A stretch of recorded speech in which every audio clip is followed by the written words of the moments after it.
Hello and welcome back to the channel. My name is Dan and I'm here to bring you another FPL video. In this one we're going to be looking at my team selection for game week 17. I don't think this will be the full locked in draft yet. There probably will be a few slight changes on the deadline stream on Boxing Day. So feel free to join me on that. I'll be doing one from 10 AM, probably just up until the deadline of course on Boxing Day. So feel free to join me on that stream and you'll be able to see exactly what I do with the team. But I think we're very, very close now. We've had a bit more news, nothing locked in just yet, but a bit more news that potentially could sway just a few more tweaks to the draft that I've gone with. So I'll be discussing that in today's video, guys. And of course, if you are new to the channel and you do like what you see, then please do consider hitting that subscribe button for me. We've really done well to grow this channel and community so far, and I want to continue doing that for the rest of the season for you guys.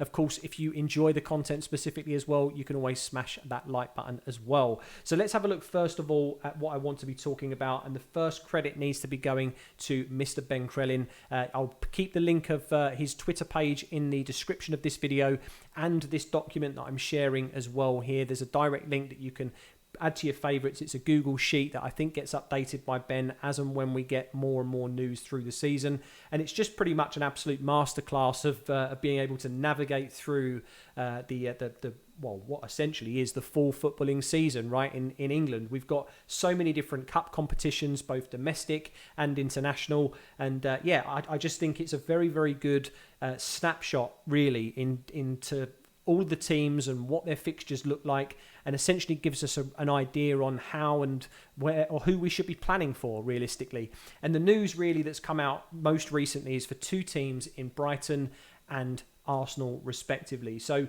below me I've got this man Trossard, because I think he potentially could be a pivotal pick come game week 21 and beyond, because the news has broke that there is a very, very slim chance, albeit a chance though, that Trossard and his team could be a triple game week in game week 21. So just to refer to the sheet on the side, I know it's not necessarily ideal because I can't highlight it, it's just a screenshot of it. But you can see on January the 21st, which is a Saturday, that is the beginning of game week 21 for FPL. You can see that Brighton are currently fixtured just to be playing Leicester in that game week. But of course, they have two fixtures that have been postponed that need to be rearranged. We have the Bournemouth fixture that was postponed from game week 7 due to the Queen's passing, and then of course Crystal Palace as well due to some rail strikes that happened and potentially caused some disruption. So in England, of course, they are very, very close neighbours, and it just meant that they decided to postpone that game. So that really opens up an opportunity for us as FPL managers now, because on January the 24th, which is a Tuesday, it's the first midweek of the game week 21 and game week 22 start. You've got a possibility where the Crystal Palace or Bournemouth fixture could be rearranged for Brighton. Now, in the scenario where Bournemouth gets rearranged into that slot, so we would have a Leicester and a Bournemouth double at least, we then potentially could see the Crystal Palace and Brighton fixture also rearranged to another midweek, January the 31st on a Tuesday, just ahead of game week 22. And that would result in a triple game week. Now, the only assets really I think we could consider from Brighton are probably one of their defenders, maybe Sanchez in goal, and I think, as mentioned, this man below us. You could probably throw McAllister into the mix as well, as he'd be back from celebrating with Argentina, of course, and he is on the all-important penalties as well for them. And of course, he played really, really well for Argentina in the World Cup, to be honest, and I think he's also an outstanding value pick that could come to the forefront in that triple or at least possible double game week, right? So I think that's certainly something that we need to be considering in these game week 17 drafts. Do I think you need to overload now on Arsenal, Brighton, and pretty much everybody else that's doubling? No, I don't, but I do think you need to plan, whether it be the price point positioning of your squad or potentially having one of the assets in place to just not book in as many transfers as you think you might need to be able to target these doubles, right? So we'll get into a bit more detail once we hit the draft, and you can see my thinking about which players and why I've picked them. But really, that's kind of the initial thinking for Brighton's doubles. Of course, this would also mean Crystal Palace may double. That would mean they'd be playing Newcastle and Brighton. So not necessarily the best fixtures for them, but I could absolutely see people staying on board with the likes of Wilfried Zaha, maybe even Eze as well. Could be a pick to be looking at. But of course, with Newcastle's defensive formidability at the moment, I think it's going to be very, very difficult for them to break through.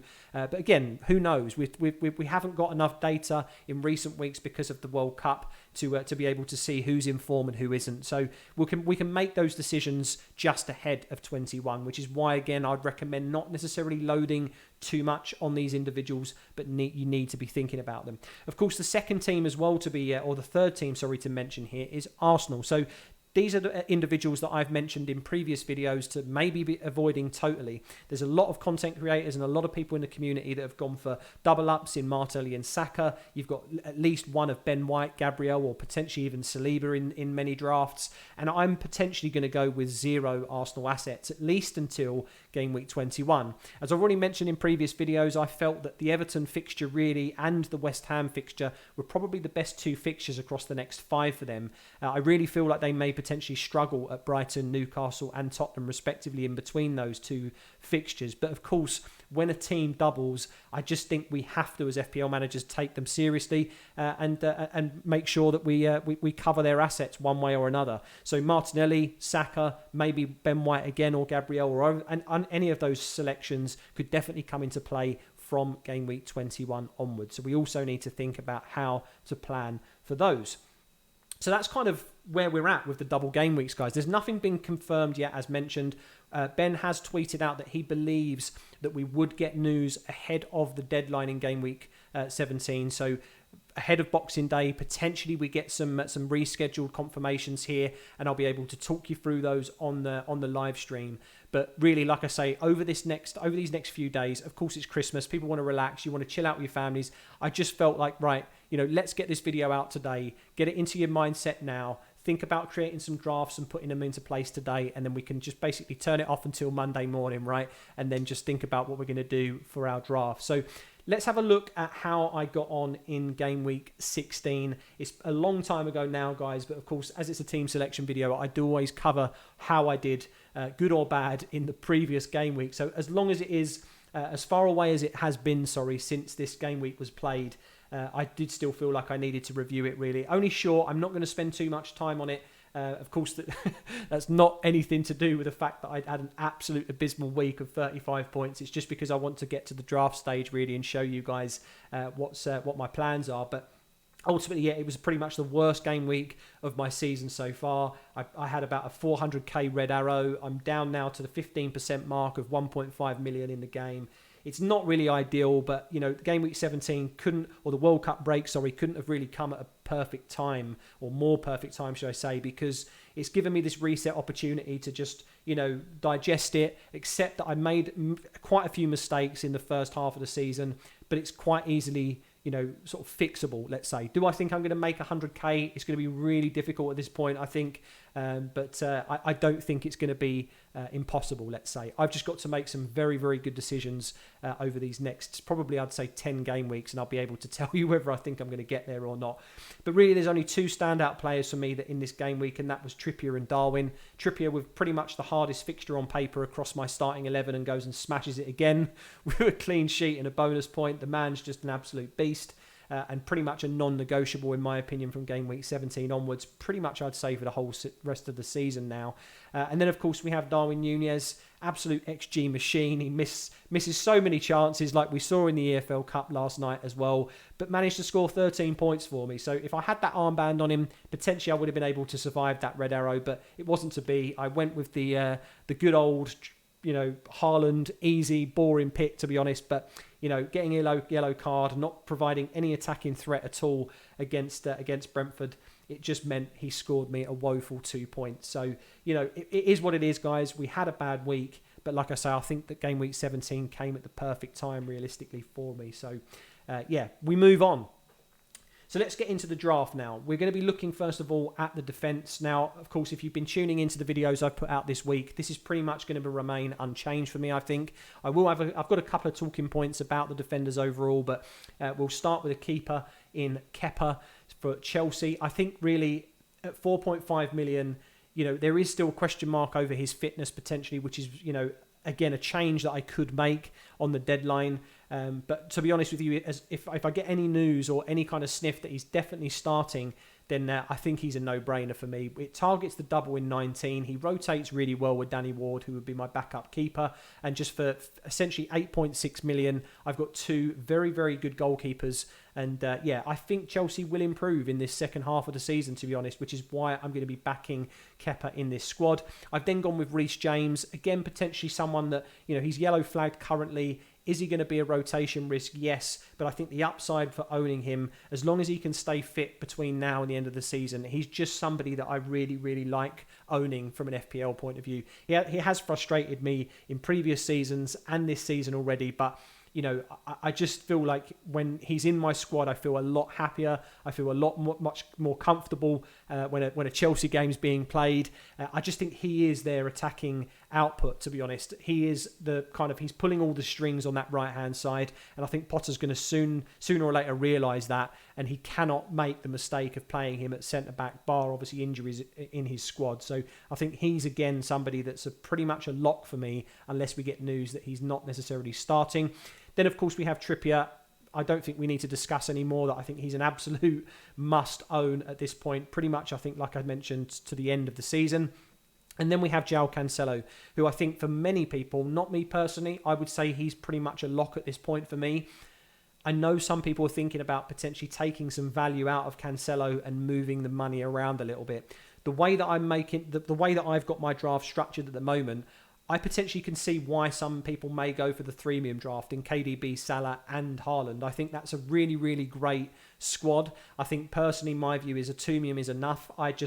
I've never been on board with the freemium draft. I didn't get on board with it at the beginning of the season. I felt like the money wasn't spread enough, or it just lacked a little bit of flexibility. But that being said, after KDB's performance, I can see why people are leaning towards it. For me personally, though, I just like Cancelo too much as a kind of not only the attacking threat, but I just think that he pretty much is one of the most nailed defenders in Pep's system when we're talking about Premier League games, and this is what it's all about. If we try to put in and try to overthink it, I think, and try and look at the more budget options in Kyle Walker, in potentially even a Kanji, maybe John Stones if you want to spend a little bit more money. Yes, they potentially could get minutes and they can cover the clean sheets, but I made the mistake of going with Kyle Walker at the beginning, thinking he was going to cover a lot of Cancelo's points, and he didn't quite keep up. It was a little bit off the mark, maybe not necessarily 2-point-something millions worth off the mark, but I think, to be honest, with the fixtures that Cancelo has, especially with the double game weeks, I don't think he's a droppable for Pep. I do believe, though, that other defenders for City potentially are, even with the news of Ruben Diaz's injury. So that's my justification for having him. But feel free, of course, to tinker around. If you need to find money and you want to put it into other premiums, I absolutely implore that it's possible. It's just my personal view on Cancelo is that he is a must-own in the squad. We'll then be talking about the midfield up next here. We've got the four-man midfield of Salah, Almiron, Mount and Rashford. So Salah and KDB, as mentioned, these are the two that essentially that could also change by the deadline. I think it's so close between the two of them.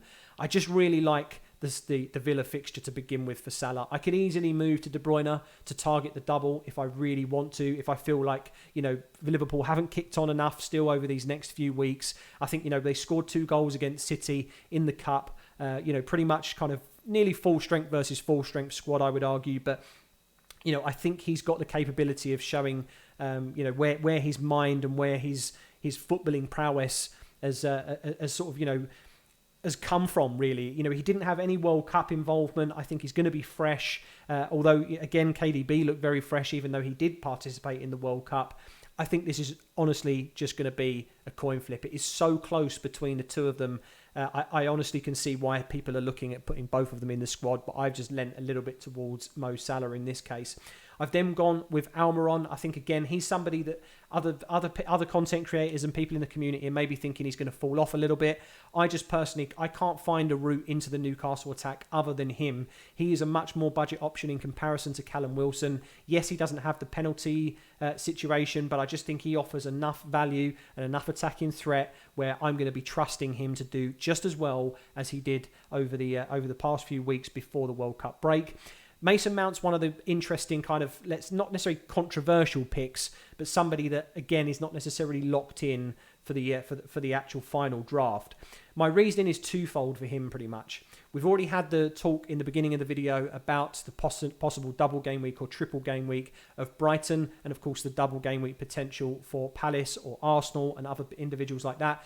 That means that Mason Mount's price point is perfect for the individuals such as Zaha, Martinelli or Trossard.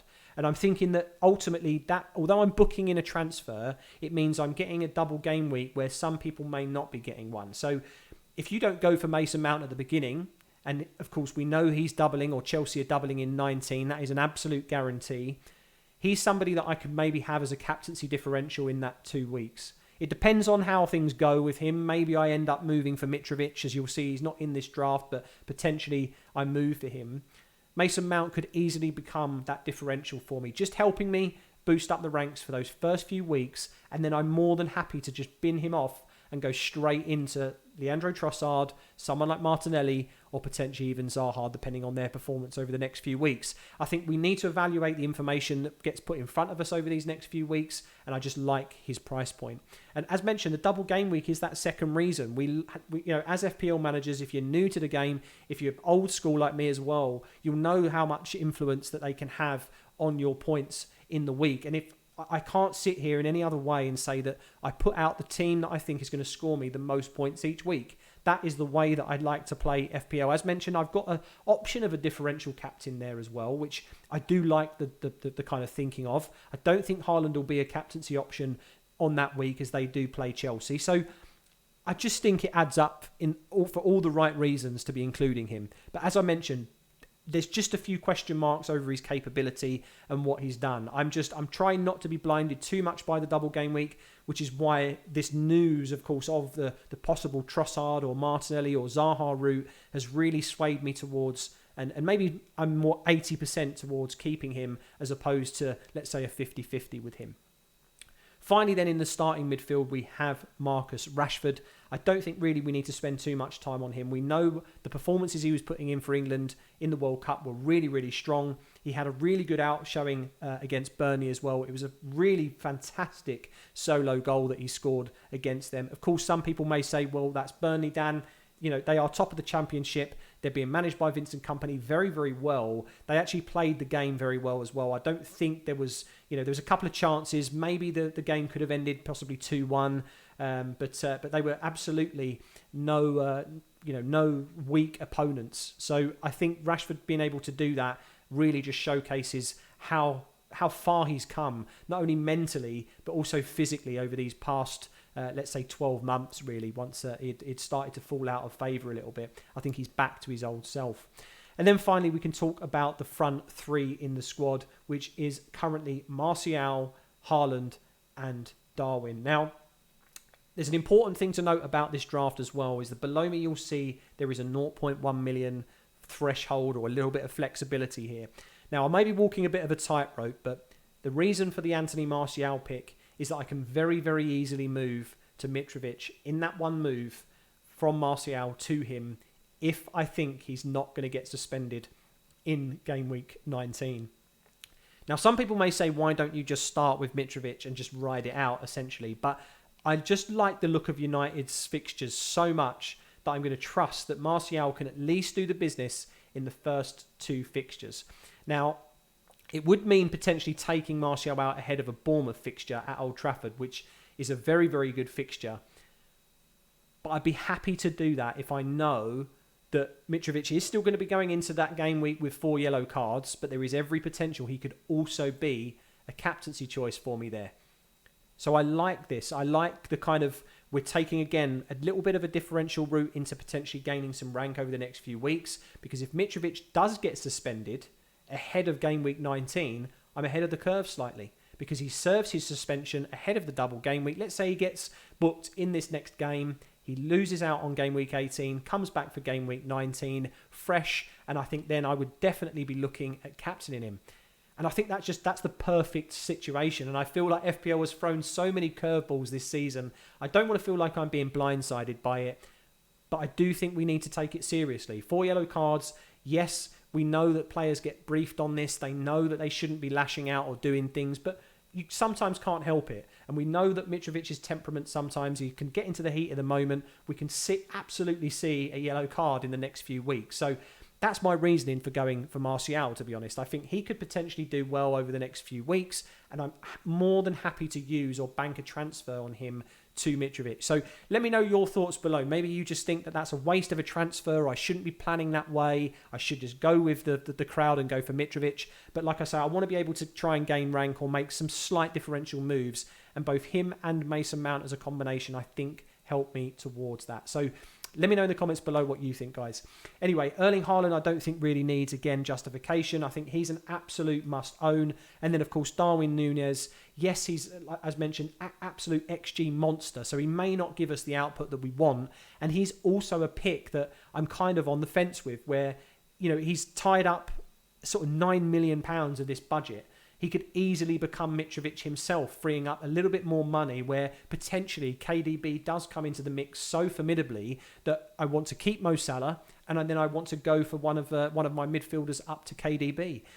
I don't really know what route I would take at that point, but what I'm trying to get at is that I'm happy to take the punt on him over these next few weeks. Again, ahead of that Villa fixture without Martinez is just looking like an absolute whitewash for Liverpool, to be honest. That's not disrespectful to Villa. Of course, they have still got a defensive line that they need to break through.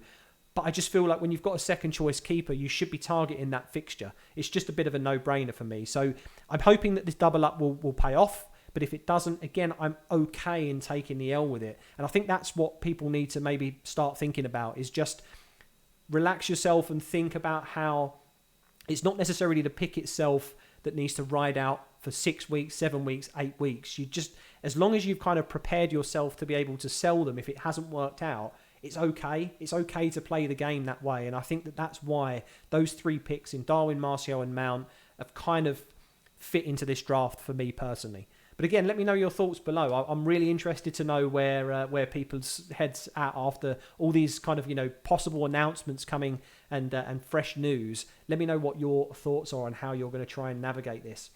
And then finally, let's talk about the captaincy, vice-captaincy and bench. Of course, as mentioned, Ward pairs up with Kepa very, very well. So he's the second choice keeper in this draft. I've then gone with Andreas. Of course, he would be coming in on game week 19, probably maybe instead of someone like Almiron to play that double game week. Then we have Lewis Dunk. He's, again, that kind of budget defender that, talking about Brighton on their possible double or triple game week, means that I would maybe like to have him in the draft from game week 17 onwards. He got a couple of good favourable fixtures. There's a few tricky ones in between, which I hope I don't need to call upon him for, but he's a nail Brighton defender, and I think he's someone that I just trust, to be honest, in terms of being able to get the 90 minutes under his belt, and I think he would play all 3 fixtures if Brighton triple. So there's a potential 18 points plus there if they keep 3 clean sheets, which is why I think I'll be leaning towards him ahead of someone like Ben White, for example, at the similar price point. And then, of course, we've got Bueno, who's that kind of third. You know, he's pretty much going to be in that third bench slot, I would say, between now and the end of the season. But he's 3.9 million, and if you haven't seen already, he did actually play in the most recent friendly for Wolves under the new manager. So I'm anticipating that he will get starts.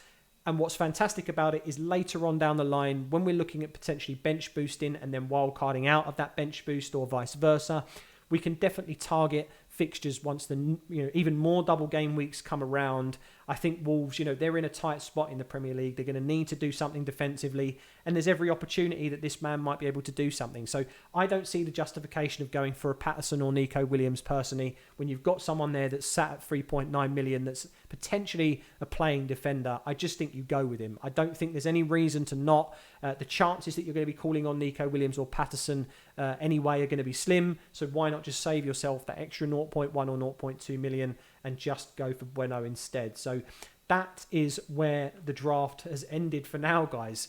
Let me know your thoughts. Like I say, it's a really interesting topic for me because I just think that there are so many routes that I could go down. I could make it really, really easy for myself and not book in any transfers. I could just start with, say, Trossard at the beginning. I could go with Mitrovic and just not really worry about the potential transfers I need to make. But I'm setting myself up to a position where I think game week 18 will be a pretty much guaranteed role, barring any injuries or any issues like that. And then game week 19 will just give me that flexibility to be able to react and be able to change my team accordingly. I think that that's the best way to play it. We play wildcards like that. This is pretty much the same thing. So let me know, like I say in the comments, guys, what your thoughts are, what your plans are, and of course, if you've got any headaches. But yeah, hopefully you found the content useful. As mentioned, it's another shout out for you, Ben, because absolutely phenomenal work with that spreadsheet, bud.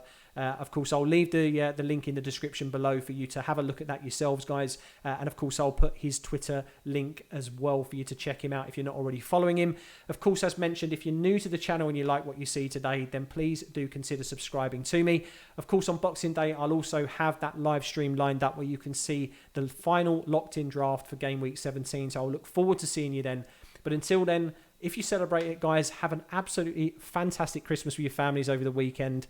And yeah, I will see you guys on Boxing Day. Take care, and I'll see you there.